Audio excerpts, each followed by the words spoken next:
Bismillahirrahmanirrahim. In the name of Allah, the most beneficent and the most merciful. Dear students, Assalamu alaikum. I hope you all are fine. Welcome to all of you in the virtual learning system of Pakistan International School Thai. This is your biology class for grade 10th, and today we are going to start new lesson, that is support and movement. And today our topic is human skeleton.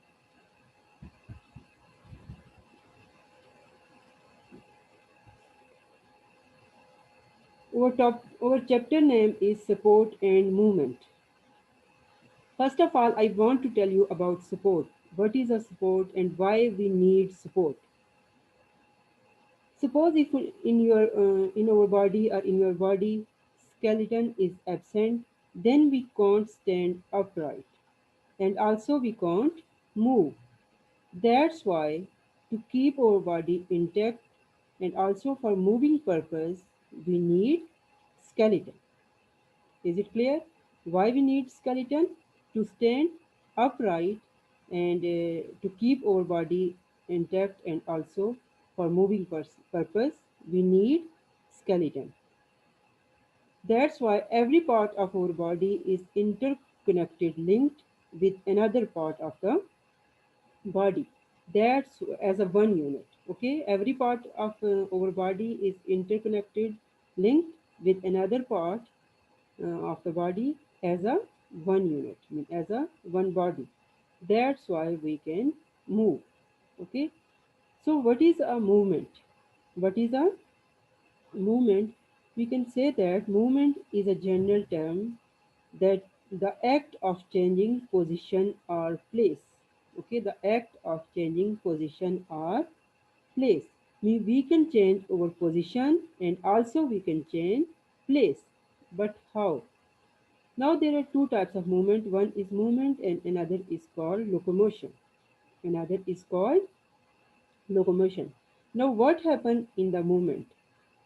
In movement we can move our body parts. We can move our entire body and also we can move our body parts. Is it clear? And what happened in the locomotion? In locomotion we can move our entire body. We can move our entire body, not our body parts. In movement we can move our entire body from one place to another place, and also we can move our body parts. We can change position. We can change position of the body parts. Is it clear? But in locomotion only we can move entire body. We can change our place. That's why its definition is, or you can say, what is a movement? You can define it: the act of changing position or place. Is it clear? And in locomotion we can move our entire body from one place to another place. That's why it is called locomotion. Now, question is here: why is locomotion important to animals? It's very important to find to escape unfavorable conditions, for example, predators, and also to find move, to food, to seek mates, to disperse to new habitat, and to seek favorable environment, for example, shelter. For these all purposes, we need locomotion, and we can move our place from one place to another. Is it clear? Next is, I told you today's our topic is skeleton, human skeleton. Human skeleton or skeletal system. So what is a skeletal system or what is a skeleton? First of all, I want to define it. Skeleton is defined as the framework of hard, articulated structure that provide physically support, attachment for skeletal muscles, and protection for the bodies of animals. It is called skeleton. It is called skeleton. Is it clear? Now there are two types of skeleton: endoskeleton and exoskeleton. Okay, endoskeleton and exoskeleton. Endoskeleton mean endo, this name indicates its meanings. Endo mean inside. Endo mean inside. And exoskeleton, this name indicates its meaning. Exo mean outside. So endoskeleton means skeleton is inside of the body, and exoskeleton, skeleton is outside of the body. So you can define it. Endoskeleton, skeleton that is present inside the body is called endoskeleton. Is it clear? You can see here the picture of the skeleton. This is endoskeleton or exoskeleton. This is endoskeleton because it is inside of our skin.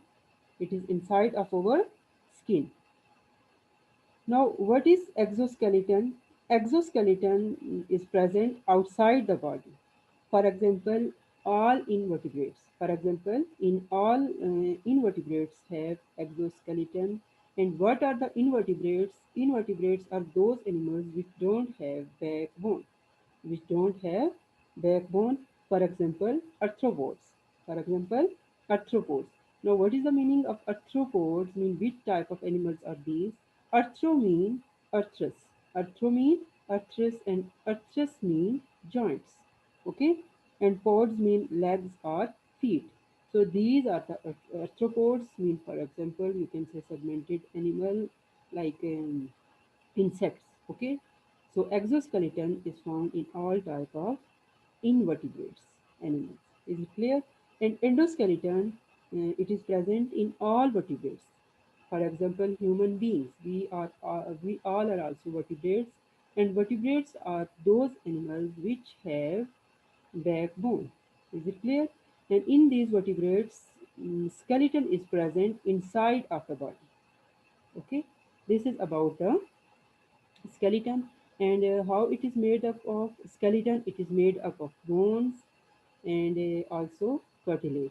Bones are made of hard substance and are not easily broken, and there are 300 bones in our bodies when we are baby. How many bones in adult? But these bones are fused together, and in adult stage we have 206 bones.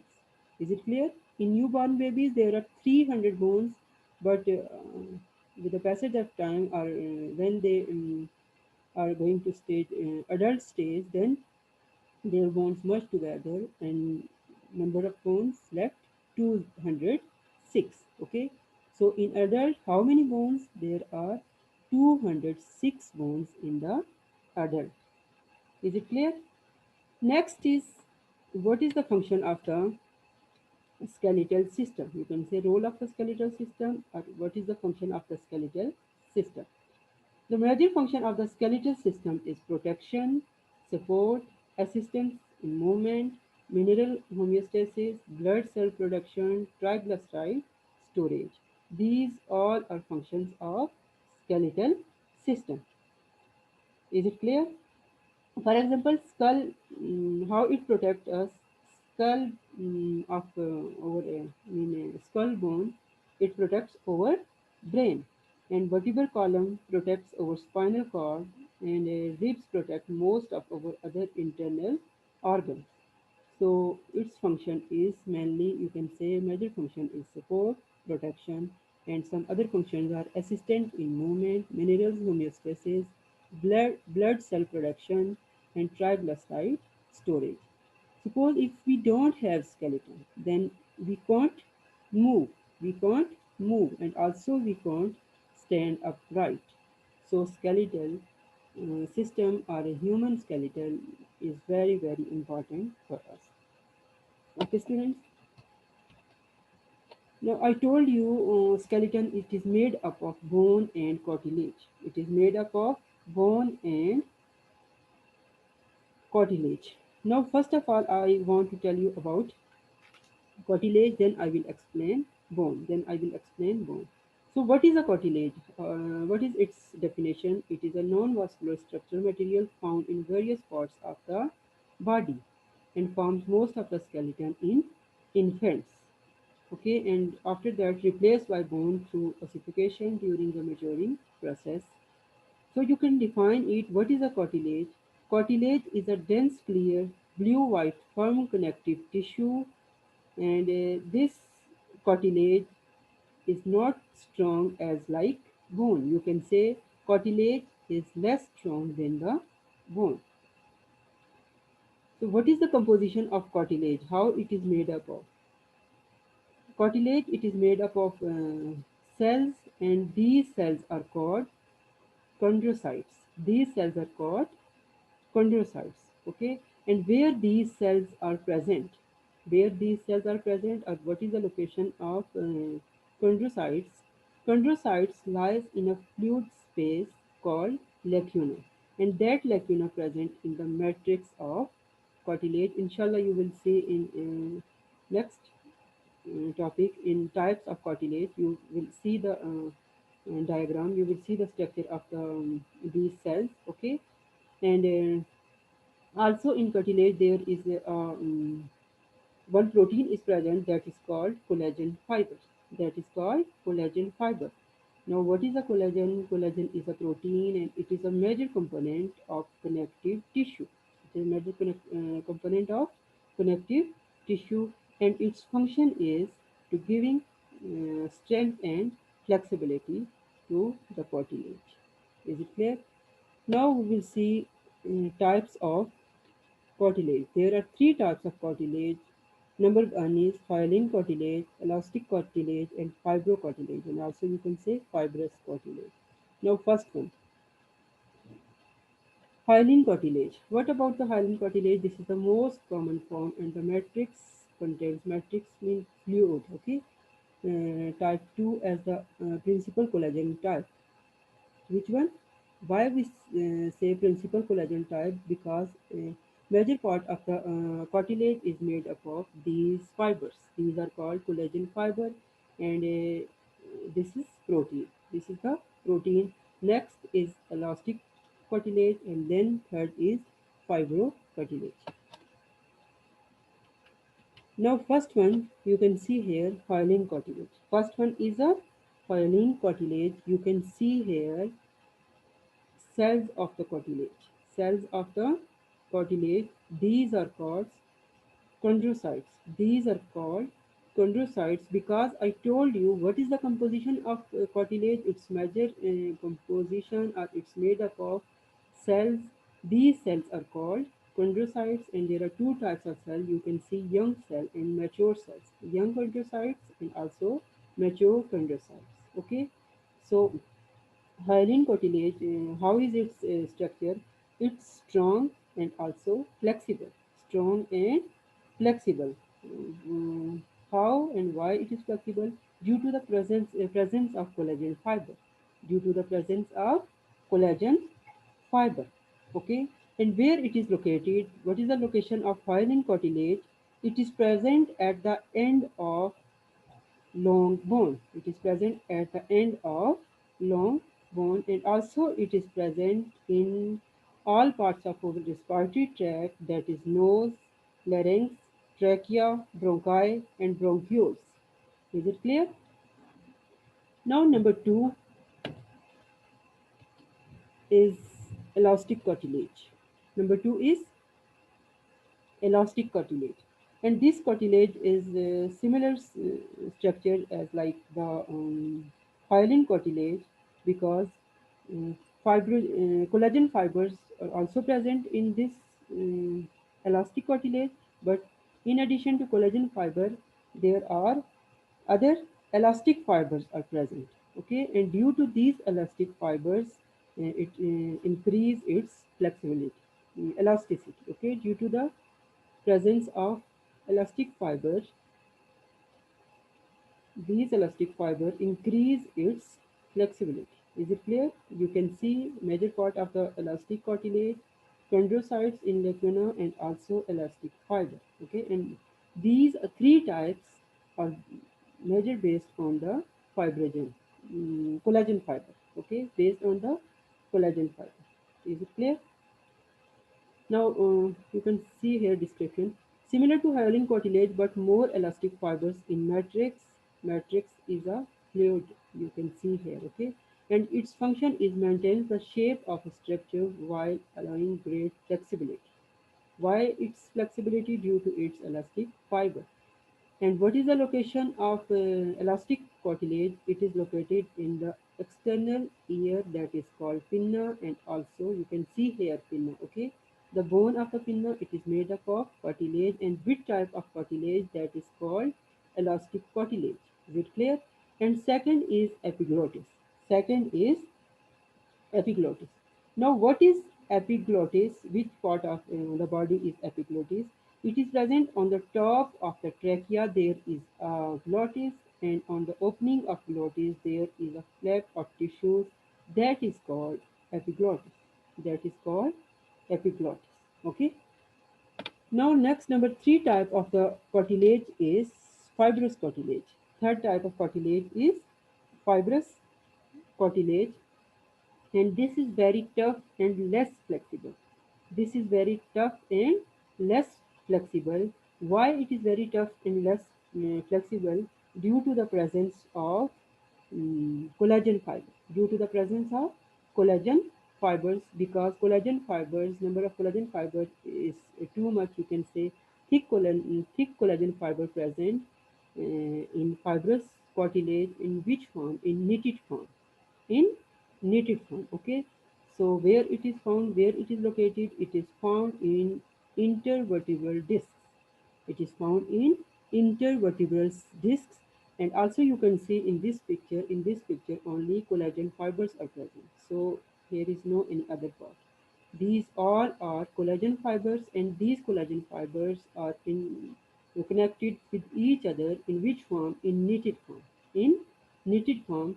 So due to the collagen fibers, it is too much tough and hard cartilage. Is it clear? That's why it is found in our intervertebral discs made up of fibrous cartilage. Is it clear?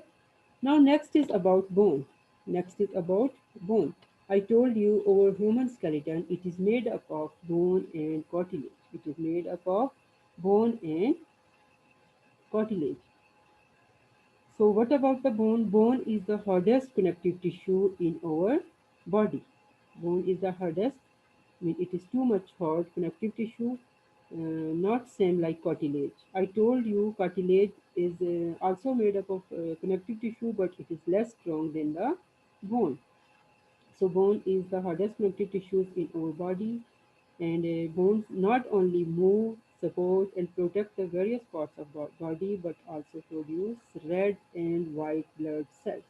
Okay, red and white blood cells, and also some store some minerals. Okay, you can see here this is the bone. This is the bone, and there are two main parts of bone structure of bone: spongy bone and compact bone. Okay, spongy bone and compact bone. When we will do its structure, how it is made up of, then you will see about spongy bone and compact bone. And this whole is the human skeleton. This whole is the human skeleton. Is it clear? Now you can see the structure of the bones. Mean how bones are made up of, or what are bones made up of. Okay, there are two main parts of bone. These are called compact bone and the spongy bone. Now you can see here. You can see here. This is called spongy bone, and this one is compact bone. Now what about the compact bone? The hard outer part of the bone is called compact bone. The hard outer part is called this one. This is the outer part. It is called compact bone, and the interior part or inner part of the bone, that is soft. That is soft. This one you can see. This is the interior bone. Okay, so it is soft and porous, and it is called spongy bone. It is called spongy bone. Is it clear? And spongy bone contains blood vessels and bone marrow. If anyone asks from you in which part of the bone there is the bone marrow, then you can say spongy bone contains blood vessel and bone marrow. Is it clear? That's why its color is red. That's why its color is red, and it makes and repairs the hard part of the bone. It also builds the cells that make your blood red. Mean of all types of cellular activities take place in the bone. So you can't say bones are dead. You can't say bones are dead. Bones are too much alive. Bones are too much alive because all the cellular activity takes place inside of the bone. Is it clear?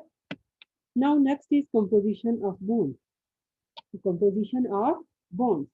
Bones are made up of two major things. These are called bone cells and extracellular matrix. These are called cells and extracellular matrix. Now, what about the cells? Bone cells, there are three types of bone cells. There are three types of bone cells. These bone cells are osteolytes, osteocytes, osteoclasts, and osteoprogenitive cell. Okay. And second is extracellular matrix. Second is it consists of extracellular matrix like cartilage. I told you cartilage consists of cells. I mean cells of cartilage. These are called chondrocytes. So what is the extra? In chondrocytes there is a collagen fiber. But what is the difference in composition of bones and cartilage? In addition to collagen fiber, in bones there are some inorganic minerals are also present, and these inorganic minerals are calcium and phosphate. Okay, these are calcium and phosphate. So we can say in cartilage there is only collagen fibers, but in bone in addition to collagen fiber, there are some other inorganic minerals, and these minerals are calcium and phosphate. Now, what about the bone cells? I told you there are four types of bone cells. These are osteoblasts, osteocytes, osteoclasts, and osteoprogenitor cells. Now, you can see here four types of bone cells. These are four types of bone cells. Now, first one is osteogenetic cells. First one is osteogenic cell, and this is the you can say stem cell. This is the stem cell. Now these cells are the only bone cells that divide. That divide and differentiate and also develop into osteoblasts. Okay, these cells first divide and then differentiate and develop into the osteoblast cell. Now, what about the osteoblast? Now, what about the osteoblast cell? You can see number two. You can see number two. This one is the osteoblast. Okay, and it is a matrix synthesizing cell responsible for bone growth found at edge of bone. And these are specialized mesenchymal cells that synthesize bone matrix and coordinate the mineralization of the skeleton. Is it clear? And third type of the cell is called osteocyte. Third type of the bone cell is called osteocyte. And these are the mature cells. These are the mature bone cells and they maintain the bone matrix within lacunae. Is it clear? Now, last one, osteoclast. Last one is osteoclast. You can see here number 4. This is the osteoclast cell and this is bone responsible cell. And these cells, mean osteoclast cells, are specialized cells and you can say are multinucleated cells. These are the multinucleated cell. In stem cell, you can see one nucleus. In an osteoblast, also one. In osteocyte, also you can see one nucleus. But in osteoclast, you can see there are purple colors, many nucleus are found there. That's why osteoclasts are multinucleated cells and these cells are responsible for resorption of bone and increased activity of these cells is associated with several common bone diseases. Is it clear? So these are the four types of cells. Stem cell, osteoblast, osteocyte, and osteoclast. And in this cell, you can see there are many nucleus. That's why it is called multinucleated cell. Okay, students? Now, inshallah, in our next lecture, we will learn about the components of human skeleton. Okay? Okay, students, take care. Allah Hafiz.